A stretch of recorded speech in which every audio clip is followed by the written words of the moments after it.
primátora Miroslava Kolára, ktorý vám povie niečo o aktuálnom stave údržby mestskej zelene, o tom, ako teda prebiehajú práce. Takisto povieme nejaké základné informácie o príprave projektu regionálnej cyklotrasy.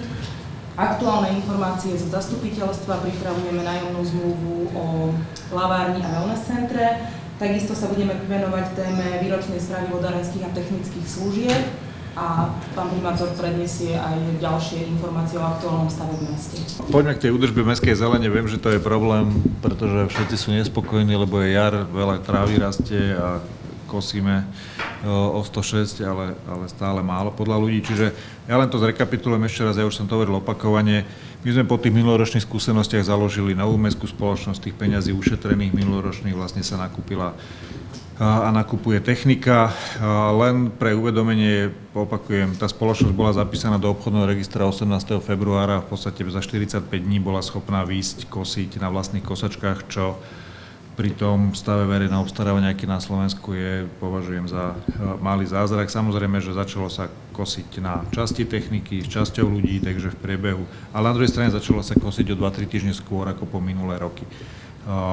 Čiže v priebehu apríla, mája vlastne prebiehalo obstarávanie ďalšej techniky, nábor ďalších ľudí, spoločnosť sídli v priestoroch vodárenských technických služieb, ktoré boli vlastne s minimálnymi nákladmi zrekonštruované aj pre potreby mestskej zelene, s tým, že nakúpená bola technika, teda veľké a stredné kosačky, už máme aj tie strúnové kosačky, ďalšiu techniku, ešte čakáme na nákladné autá, aby sme mohli zabezpečovať odvoz.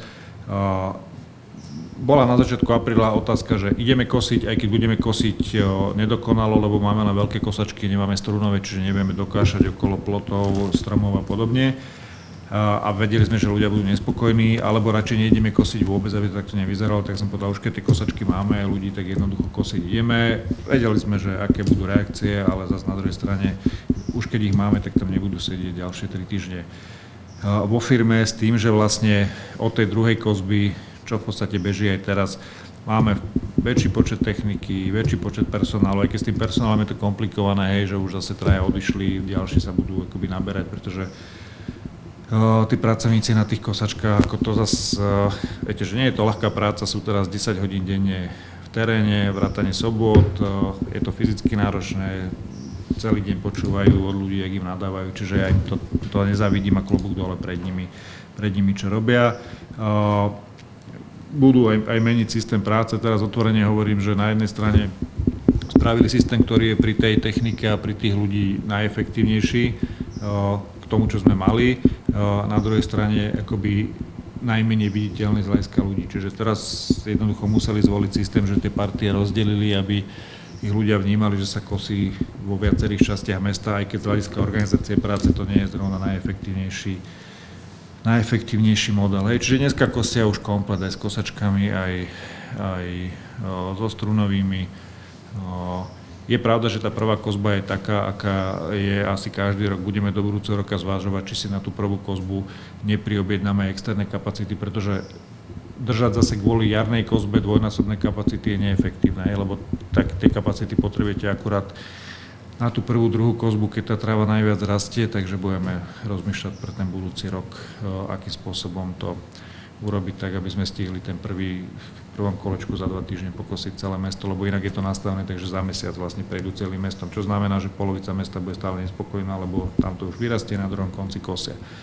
Ale zase to je o zmysluplnosti nákladov, ako pokiaľ nechceme dávať 1,5 milióna na údržbu zelene, tak jednoducho to vyzerá takto. To sú obrázky z námestia, čiže tam sa snažíme, aby to nejakým spôsobom vyzeralo. Dôležité je uvedomiť si, ja viem, že každý má pocit, že kosiť by vedel každý, len to není len o tom samotnom kosení, jednoducho treba nájsť tých ľudí, ktorí chcú robiť, treba ich zaškoliť, treba ich vybaviť pracovným oblečením a tak ďalej, dopraviť ich niekam, zabezpečiť odvoz biologického odpadu, čo keď sme mali len jedno auto, tak bol problém, keď boli 3 partie. Zase ste videli, že niekde to ostávalo deň, 2, kým to odviezli, zase boli ľudia nahnevaní, ale ja hovorím na to tak, že je to v tejto chvíli proces, tá spoločnosť naozaj existuje 3. mesiac. Ja poprosím, že treba hodnotiť výsledok, keď tento rok sa tá spoločnosť nejakým spôsobom usadí, nastaví si ten systém práce, potom bude možné hodnotiť ten výsledok.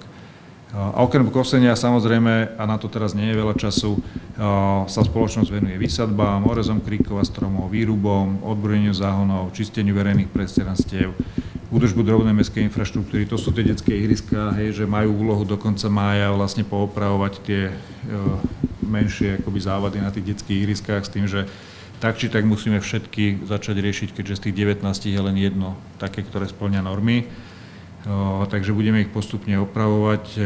Tento rok vlastne my otvoríme 3 detské ihriská. Viem, že OZ Fraštačania pripravuje minimálne jedno a možno 2. Takže môže sa stať, že tento rok pribudne jednoducho 5-násobne viac detských ihrisk ako za posledných 5 rokov v meste. Tie naše by mali byť 2 na Nitrianskej a 1 v Šulekove na Hajskej. Predpoklad je, že v priebehu leta by mali byť sprístupnené deťom. Na záver len to, čo zverejňujeme stále. Výrazná pomoc sú pre nás naozaj tí verejnoprospešní, ktorých sme minulý rok zorganizovali a v tejto chvíli výrazne pomáhajú aj v rámci mestskej zelene práve s tým hrabaním tej pokosenej trávy a podobne. To, s čím máme problém, že ľudia síce najprv frflú, že sa nekosí, keď sa pokosí, a vy ste, myslím, z tých končín prídu Hlohovčania a urobia taký bordel, že vlastne zase potom ľudia vyvolávajú, že je neporiadok. Ja na to môžem povedať jedinú vec. Toto mesto si nemôže dovoliť dať 1 milión alebo 2 milióny eur na mestských policajtov, kamerové systémy, 150 zamestnancov mestskej zelene, čiže pokiaľ sa Hlohovčania budú k tomu takto správať, tak ten Hlohovec bude takto vyzerať. To sa za normálnych peňazí akoby nedá, ktoré si to mesto môže do toho investovať, nedá udržať ako anglická záhradka, keď ľudia budú robiť to, čo budú robiť. Toto je k zelení. Informácia o príprave projektu regionálnej cyklotrasy. Zatiaľ pracovná informácia. Chystáme vzhľadom na to, že v rámci nového programovacieho obdobia v rámci IROPu vlastne bude výzva na budovanie regionálnych cyklotrás, ktoré sú ale primárne určené na cestu do práce. Tak sme sa dohodli vlastne so primátorkou Leopoldova a starostami okolitých obcí Červeník, Madunice a Koplotovce, že pripravím jeden spoločný projekt takej okružnej cyklotrasy asi 20-kilometrovej, ktorá obsahuje 2 lávky, pretože si myslíme, že keď budeme ten postup koordinovať, tak je väčšia šanca získať tie prostriedky. Momentálne sme v štádiu, je nejakým spôsobom zadefinovaná tá trasa, bavíme sa o tom, akým spôsobom budeme pripravať projektovú dokumentáciu.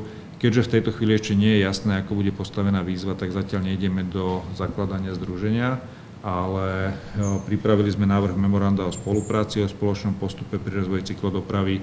Budúci týždeň by sme ho chceli slávnostne aj za účasti médií, všetci 5 starostovia, primátori tu na podpísať. Čiže to je k tejto veci. V súvislosti s mestskou plavárňou a wellnessom na dnešnom zasadnutí mestského zastupiteľstva by sme vlastne mali urobiť to, čo sme avizovali už 2 mesiace, to znamená, je tam predložený návrh zmluvy na odpredaj pozemku pod plaváreň za 1 euro, s tým, že vlastne v tej zmluve je záväzok investora v nejakom časovom horizonte vybudovať plaváreň a po 15 rokoch prevádzky ju ponúknuť na odkúpenie mestu za 1 euro. S tým, že ešte je tam zmluva o prenajme pozemku, na ktorom by mali oni vybudovať 14 parkovacích miest. To číslo vlastne vyplýva z nejakých noriem a predpisov a následne po vybudovaní tých parkovacích miest ich odovzdá do majetku mesta, preto je tam len nájomná zmluva.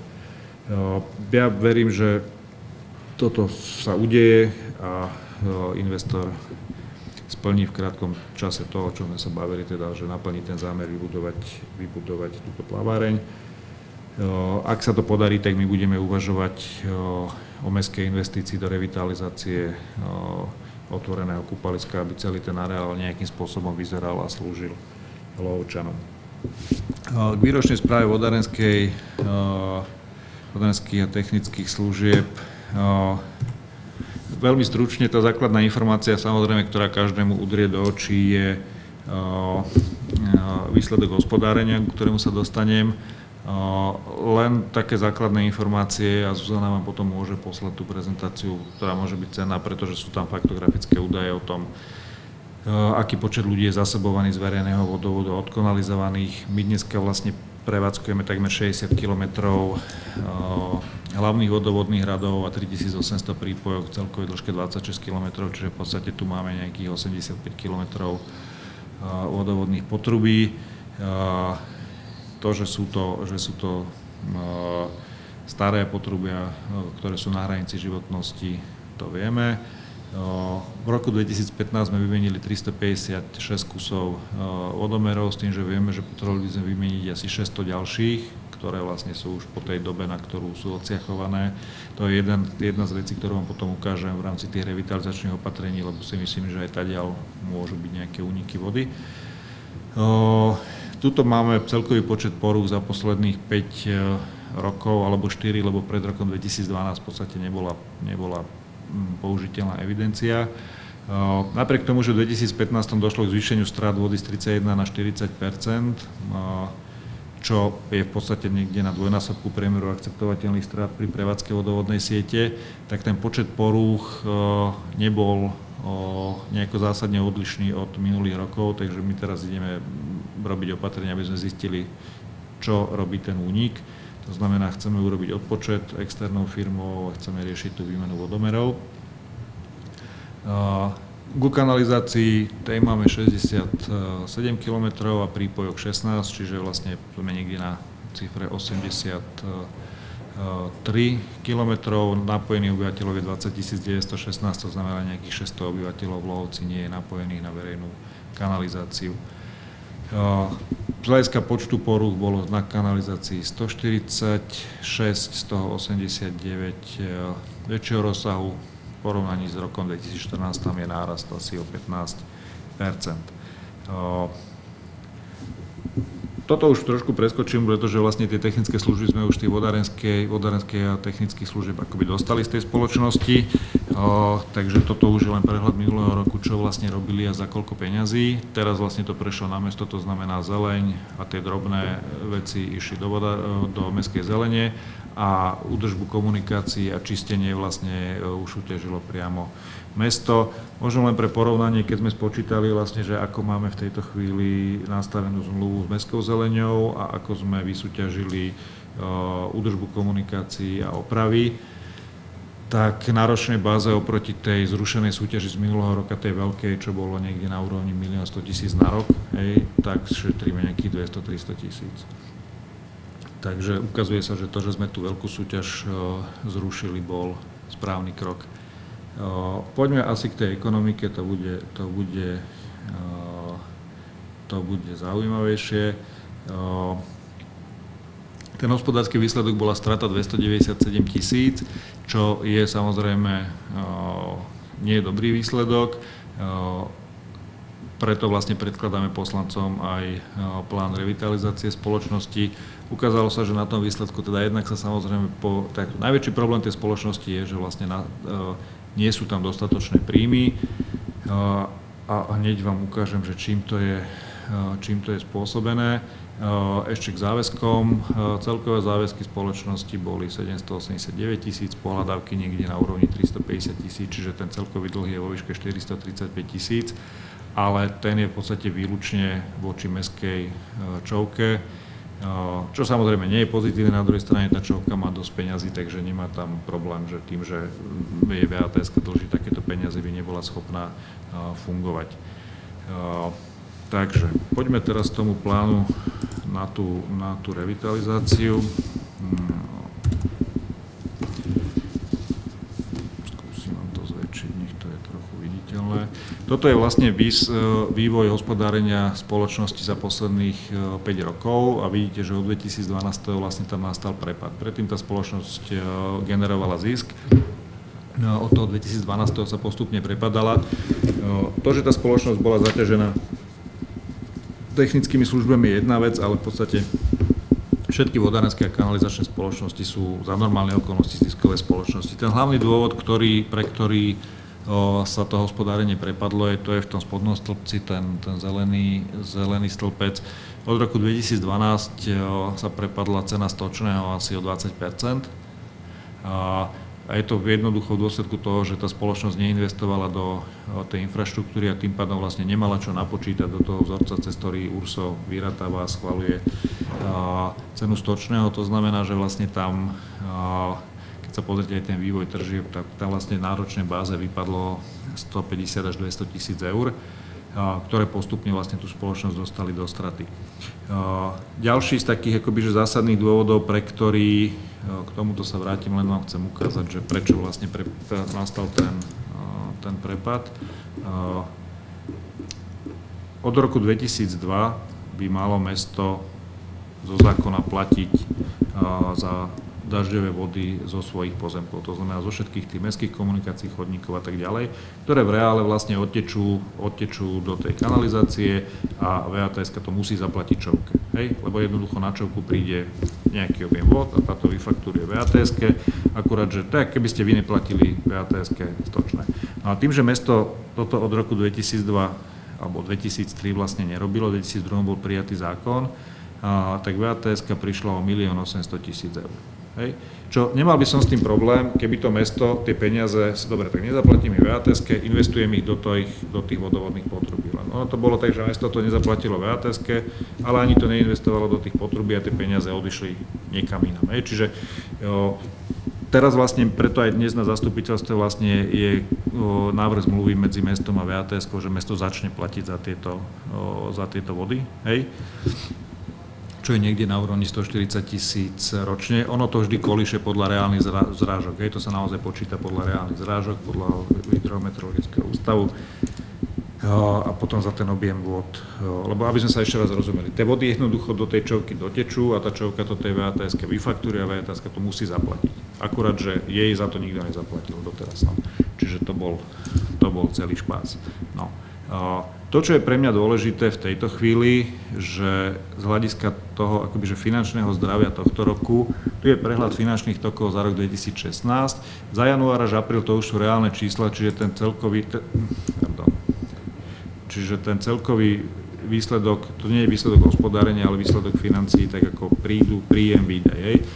Za január až apríl realita je plus 36 000 a plán na máj až august je plus 77 000, tým, že vlastne vstupuje do toho aj fakt, že od apríla už tam vlastne nie sú tí ani zamestnanci, ktorí prešli do mestskej zelene a podobne, lebo sa ukázalo, že radovo niekoľko 10 000 ročne vlastne tá spoločnosť doplácala na technické služby. Čiže toto hovorí len o tom, že tá spoločnosť je od januára schopná si plniť aktuálne záväzky. To, že v tejto chvíli nevie riešiť tie staré, ktoré si za sebou ťahá, to bude musieť riešiť iným spôsobom, ale v podstate od januára nemá problém, že by nevedela platiť vodárňam, mzdy, čovke. Hej? Čiže z tohto pohľadu je to stabilizované. No a teraz vlastne, že aké opatrenia chceme robiť. Ono je to v podstate, má to niekoľko rozmerov. Jeden rozmer sú, že v tejto chvíli nový konateľ, ktorý tam je na nejaké prechodné obdobie, pán Borovský, dáva do poriadku základnú prevádzkovú dokumentáciu sietí, pretože tu nemáme, plus opatrenia v oblasti prevádzkových postupov, pretože spoločnosti neboli ani riadne akoby prevádzkové poriadky a tak ďalej. Tretia vec je vlastne, že potrebujeme spustiť investície, aby sme odstraňovali ten investičný deficit. To znamená, viete, my tam máme aj zrealizované investície v posledných 2 rokoch, ktoré dodnes neboli skolaudované a zaradené do majetku. Keby boli skolaudované, už ich viem napočítať do toho vzorca na URSE. A plus vlastne ideme obstarať vybavenie na diagnostiku siete, aby sme znížili úniky a zlepšiť aj strojné vybavenie spoločnosti, keďže máme dohromady, 230 alebo 250 havárií na vode a kanále a nemajú ani vlastnú techniku, bagier a podobne, takže toto ideme doriešiť. No a posledný, ale najdôležitejšie je vlastne opatrenia na zvýšenie príjmov spoločnosti. A už tými technickými vecami vás zaťažovať nebudem, ale pokiaľ je to zvyšovanie príjmov, tak tam máme vlastne dva základné nástroje. Jeden nástroj je vlastne tá zmluva, to už som hovoril, že vlastne prišla spoločnosť za 1 800 000 a tie nástroje sú dva, to znamená zmena cien vodného a stočného. Na tom teraz pracujeme, komunikujeme s URSom. Ten jediný spôsob, jak sa to dalo urobiť, že nejakým spôsobom sa dohodnú, že nám započítajú aj tie investície, ktoré ešte ideme zaradiť a plus vlastne uzavrie vodárenská nájomnú zmluvu s mestom, vlastne, že bude platiť za tie siete, ktoré má od mesta prenajaté reálne peniaze, lebo to sa dá napočítať do do ceny toho stočného. A druhý nástroj je tá spomínaná zmluva medzi mestom a VATS-kou, že mesto začne platiť za tie svoje odkanalizované vody konečne. Na základe toho nám príde z URSA nejaký návrh cenový na vodné a stočné, ktorý by sa mal premietnúť do ceny na druhý pôrok. Áno, viem si predstaviť, že zase budú ľudia nespokojní, ale v tejto chvíli toto je cena za to, že tak ako pri tých miestnych daniach a poplatkoch aj v tej vode a kanáli jednoducho tu síce boli akoby tie koncové ceny nízke, ale išlo to na úkor akoby podstaty a fungovania toho mesta. Skrátka nie je za čo tie siete investovať. Cieľ je taký, aby vlastne od budúceho roku tá spoločnosť normálne generovala niekoľko 100 000 eur, ktoré následne hneď budú investované do tej siete, tak aby už vlastne nemuselo mesto zo svojich peňazí investovať. Čiže spoločnosť má fungovať tak, že sa stará o tú sieť, minimalizuje straty a peniaze, ktoré vygeneruje, investuje do obnovitých sietí. Paralelne pripravujeme projektovú dokumentáciu na rekonštrukciu asi 20 ulic, s tým, že čakáme, kedy vyjde výzva, už mala výjsť asi pred 3 mesiacmi. Ak sa nám podarí získať externé peniaze, tak vlastne pôjdeme do väčšej výmeny tých najstarších potrubí. Ak nie, tak z našich peniazí budeme tie havarijné miesta vymieňať tak, aby tie úniky sme znížili. No a ešte mám teraz niekoľko takých drobných informácií. Hlavovská televízia už vie, možno viete aj vy z Freištatských novín, že od včera vysielam Hlavovská televízia terestriálne. S tým, že vlastne ide v multiplexe, ktorý vysiela z Koperníkovej, ak mám dobré informácie. Priznám sa, že v tejto chvíli neviem, že aké sú ešte televízie v tom multiplexe, asi TV Lux, TV8 a ešte nejaké ďalšie. Detaily v tejto chvíli nepoznám, to znamená, že ako je to zazmluvnené, za akých podmienok, to bude otázka na pána konateľa Mestskej televízie, ale teda realita je taká, že od včera je možné chytiť signál Hlavovskej televízie aj terestriálne. To, čo bude asi zaujímať najmä poslancov, od 1.5. konečne platí nová organizačná štruktúra Mestského úradu v Lohovci. V princípe sme nakoniec nešli do akože zásadných zmen, treba, že dvojstupňové riadenie a podobne. V podstate sme zachovali, mali sme predtým 8 odborov, pod prednostkou máme aj teraz 8 odborov, s tým, že zmenila sa ich štruktúra, to znamená aj to odbor výstavby, ktorý sme osamostatnili, keďže tie investície si vyžadujú väčšiu starostlivosť, samostatný odbor životného prostredia, pretože sa potrebujeme poriadne venovať aj zelení, aj odpadovému hospodárstvu. Odbor majetku mesta zostal, odbor spoločenských služieb, z ktorých ale vypadlo školstvo. Školstvo sme vyťahli do samostatného odboru, pretože to je jedna z kľúčových oblastí. Ide na školstvo v podstate tretina mestského rozpočtu, takže aj tu na tie personálne kapacity na úrade chceme posilniť. Navyše od 1.7. sem vzťahujeme aj školský úrad, keďže končíme v spoločnom obecnom úrade. Odbor ekonomiky, odbor právny a klientských služieb, pod ktorý bude vlastne spadať celé klientské centrum, odbor organizačnej a informatiky. U mňa pod kanceláriou primátora vlastne sme vytvorili jediný nový odbor stratégie rozvoja mesta, územného plánovania, to znamená, tam sme dali všetky činnosti, všetkých ľudí, ktoré sa týkajú nejakého koncepčného rozvoja mesta. Z hľadiska počtu ľudí nemám úplne presne v hlave tie cifry, ale myslím, že pani prednostka avizovala nejaký nárast, že radovo plus 11, keď sa bavili s poslancami, ale ten nárast je menší, je v jednotkách. S tým, že momentálne prebiehajú vlastne výberové konania na niektoré pozície, ktoré vznikli nové. Je to tak, že ja viem zase, že bežný človek povie, že úradník je darmožráč a že na čo viac je úradníkov, ale realita je taká, že niektoré z tých kľúčových oblastí mesta, ktoré všetci vnímajú ako problémové, to znamená doprava, životné prostredie, investície, školstvo, jednoducho tu ani neexistovali pozície, na ktorých by sa tí ľudia tomu mohli venovať. Pokiaľ ide o výberové konania na tie vedúce miesta, tak vlastne z tých 9 vedúcich odborov 5 zostávajú, pretože sa im nemenilo ani funkčné zaradenie, ani štruktúra toho odboru. A na 4 odboroch, kde vlastne buď vznikli nové, alebo sa menila náplň a podobne, tam zo zákona sme museli vyhlásiť výberové konania, to znamená, momentálne sú tam poverení vedúci a výberové konania vlastne tento týždeň boli termíny na doručenie prihlášok v priebehu budúceho týždňa. Myslím, že by tie výberové konania mali prebehnúť. na tému, že Piešťany na úrade v Lohovci, tak na to môžem povedať v tejto chvíli jediné, že z tých 9 momentálne, ktorí vedú tie odbory, či už definitívne alebo poverení, sú, myslím, 1 alebo 2 z Piešťan, ak sa nemýlim.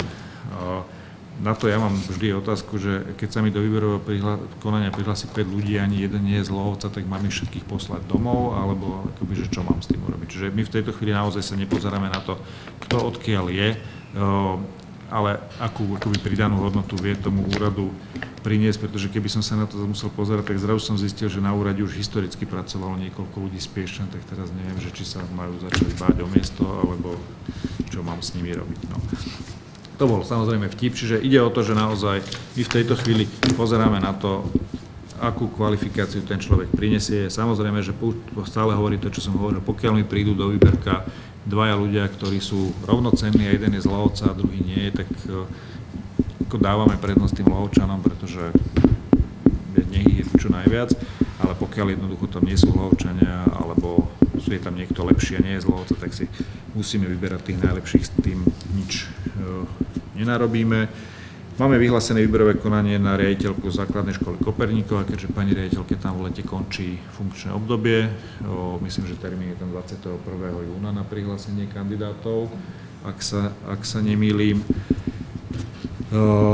Z OZ Zámok vlastne sme podpísali tento týždeň ten preberací protokol, v ktorom sme si zadefinovali, v akom stave im ten zámok odozdávame, s tým, že vlastne oni tam takto. My tam realizujeme rekonštrukciu tej strechy, oni sú tam vpustení zatiaľ síce na stavenisko, ale vlastne na realizáciu tých projektov, ktoré vlastne majú z ministerstva kultúry. Čaká nás ešte, tá zmluva im ukladá vlastne, že majú vždy si vyžiadať súhlas mesta na práce nad 1,000 eur a podobne, takže toto si ešte budeme musieť nastaviť a naučiť sa fungovať v tomto novom režime, pretože hovorím to stále, vlastníkom tej národnej kultúrnej pamiatky sme stále my, to znamená, máme aj zodpovednosť, keď sa tam čokoľvek stane, či dobré, či zlé, tak na konci dňa to skončí na nás ako na vlastníkoch. Takže sme tam sa pokúsili zaviesť normálny štandard, to znamená, že je poverená osoba za mesto, ktorá tam veci nejakým spôsobom kontroluje, chodí na kontrolné dni a podobne, takže dúfam, že sa dostaneme do štandardného režimu. Predposledná vec, máme po zápisoch prvákov s tým, že tento rok je to tak, že vlastne v podstate akoby jedna trieda z mestských škôl odišla na cirkevnú z hľadiska počtu žiakov, že cirkevná je v podstate, cirkevná bude mať 2 triedy a my budeme mať o 1 triedu menej. Avizujem dopredu, pretože mali sme tento týždeň k tomu také, že rokovania turbulentné v prípade základnej školy Podzamská, že očakávam zase nejaký akoby mediálny rozruch. Na základnú školu Podzamská sa prihlásilo 72 prvákov. Stala sa taká záležitosť, ktorej ja nerozumiem, že pani riaditeľka vydala všetkým rodičom vlastne rozhodnutie o prijatí predtým, ako vôbec poslala na mesto ako zriaďovateľovi žiadosť o súhlas s konkrétnym počtom tried, ktoré môže otvoriť. Zákonný postup je opačný. Najprv prerokovať s radou školy a vyžiadať si súhlas riaďovateľa, až potom môže dávať rozhodnutia. A my sme povedali, že keďže potrebujeme nejakým spôsobom upratovať tú sieť škôl a pokiaľ nemám ísť cestou rušenia škôl, tak musím to robiť pri otváraní tried tých prvákov, tak som povedal, že my im dovolíme otvoriť iba 3 triedy, to znamená 66 detí, s tým, že ale nič im nebráni cez výnimku potom v septembri tam tých 6 detí navyše dostať. My sme argumentovali tým, že veď aj pre ňu je to lepšie, pretože peniaze dostane na deti. To znamená, že keď tam tie deti bude mať, prídu peniaze a nemusí platiť jednu učiteľku navyše a vie tie peniaze, tie mzdové prostriedky rozdeliť na odmeny tým zostávajúcim. Napriek tomu stále trvajú na tom, že oni chcú 4 triedy, ja na to nevidím s kolegami žiadny dôvod, to znamená, naše rozhodnutie bolo, že 3 triedy. Je to len, pretože v ostatných školách máme vyše 20 voľných miest, hej? A je to len o komunikácii aj s ďalšími riaditeľmi, že existuje 6 zákonných dôvodov, na základe ktorých sa dá na výnimku zvýšiť ten počet z 22 na 25 tej triede, čiže je to len o dobrej vôli a ja chápem pani riaditeľku, že ona vidí svoju školu, ja sa musím s kolegami pozerať na celú tú sieť tých škôl v meste, takže a to, že jednoducho obišla zriaďovateľa a vydala tie rozhodnutia, vnímam negatívne, pretože samozrejme tým pádom ten tlak preniesla na nás, pretože tí rodičia potom budú atakovať nás, nehovoriac o tom vlastne, že konala v rozpore so zákonom, čo už si samozrejme musí zodpovedať sama.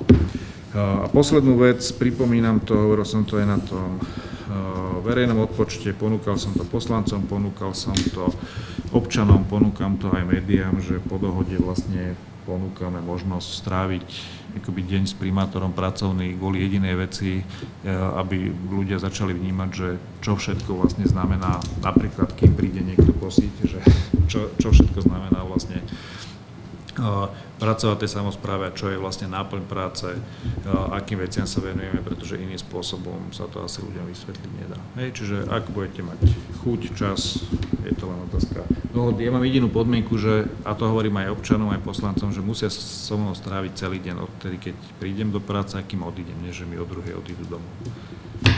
Čiže pokojne. My nemáme problém s deťmi v práci na rozdiel od Národnej rady, takže... Dobre, z mojej strany všetko, ak sa vy chcete ešte niečo spýtať. Bolo to z nevedomosti pani riaditeľky, že odišla triadovateľ? Toto si ja netrúfam hodnotiť, absolútne to, akože nechcem, to sa treba spýtať jej. Nerozumiem len tomu tlaku na tie 4 triedy, lebo hovorím, dá sa tam dostať aj tých celých 72 detí. Treba preto niečo urobiť, treba komunikovať s rodičmi 6 detí, že zapíšte sa teraz niekde a 2. septembra cez tú výnimku sa to dá dostať naspäť do našej školy. Peniaze prídu za žiakmi, čiže peniaze nejdú podľa počtu tried, ale podľa počtu žiakov a nemusím živiť. Ešte som sa pýtal, že či majú problém personálny, že napríklad končia im 4. triedy a museli by prepustiť učiteľa. Nie, majú 3/4 triedy, čiže ani personálny problém, lebo jasné, to potom by boli iné peniaze, keď museli platiť odstupné a tak ďalej. Čiže z môjho pohľadu, ja keby som bol riaditeľ školy, tak sa tomu teším, pretože mi ostane balík radovo možno 12-13 tisíc, ktoré môžem rozdeliť. Oni argumentujú, že ale pani učiteľky budú mať 24 detí v triede a to sa ťažko učí. Tak ja viem, niekedy bolo 30, hej. Hovoria, že deti sú dneska iné, beriem, tak som povedal, dobre, takým tým 12 000 rozdielte tým 3 probátorským učiteľkám, ktoré majú ťažšiu prácu na tých odmenách, alebo tie odmeny rozdielte inak, hej, lebo potom prídu, že nemajú peniaze na odmeny. No ani ja ich nemám, pretože my sme tým školám dali všetky štátne peniaze, ktoré prišli, všetky ich vlastné príjmy a ich dofinancovať mzdy nemôžem z ústavy, hej. A tu má balík peňazí, ktorý môže použiť na osobné a oni ho chcú v podstate vyhodiť na učiteľku jednu nadbytočnú matriedu. Lebo v tej druhej triede tak či tak by sa stlačili do 3 tried, pretože tam sa navyšuje potom ten počet detí. Takže je to z nášho pohľadu úplne zbytočné vyhadzovanie peňazí, ktoré môže použiť na osobnú motiváciu zostávajúcich učiteľov. Šulekovská škola je využitá? To poviem najprv úvodnú vetu a potom poviem k Šulekovu. V priebehu júna vlastne chcem absolvovať aj verejné stretnutia jednak s učiteľmi, rodičmi, s poslancami, lebo dokončujeme tú školskú politiku. Už sme ju mali v podstate hotovú, ale ešte som si dal kolečko debát s časťou ľudí zo školstva a na tom vyskakujú nejaké nové veci. Šulekovská škola v podstate v dnešnej podobe neudržateľná, pretože tam bolo minulý rok 114 detí, v tým, že prvého ročníku mali 17, tohto roku sa prihlásilo 9. Hej? Čo už vlastne je pod tú pôvodnú 11 hlavú normu, ale pokiaľ viem, tak teraz vlastne práve kvôli zachovaniu malotriedok idú ten spodný limit zrušiť, ako už nezrušili. Čiže my musíme hľadať spôsob, ako z môjho pohľadu, pokiaľ existuje spôsob, ako Šulekovú školu zachovať, tak ho chcem nájsť. Aj si myslím, že nejaký návrh máme, ale samozrejme bude to závisieť aj na samotných Šulekovčanov, že či sa s tým návrhom stotožnia, pretože keď ja síce môžem navrhnúť, že akej podobe by tá škola tam mohla prežiť, ale keď tí Šulekovčania to neakceptujú, tak s tým ja nič nenarobím. Hej. Pre mňa je najväčší problém, sedel som s pani riaditeľkou, prekvapilo ma, že je tam 19 rokov a necíti žiadnu zodpovednosť za to, kam tá škola za jej pôsobenia akoby zišla dolu. Minulý rok v monitoroch dosiahla také výsledky, že napríklad v slovenčine matike bolo len 21 z 2100 škôl na Slovensku horších ako Šulekovská škola. Že to už je úplne dno, že tam už není kam, čiže ja sa potom nečudujem tým rodičom, že chodia inde. Čo mňa najviac na tom vyrušuje, je, že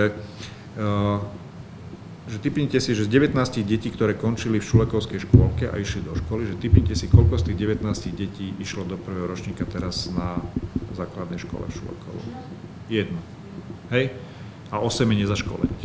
Čiže tam absolútne nefunguje nejakým spôsobom tá spolupráca škôlky, školy, čiže premýšľame, ako sa dá to urobiť.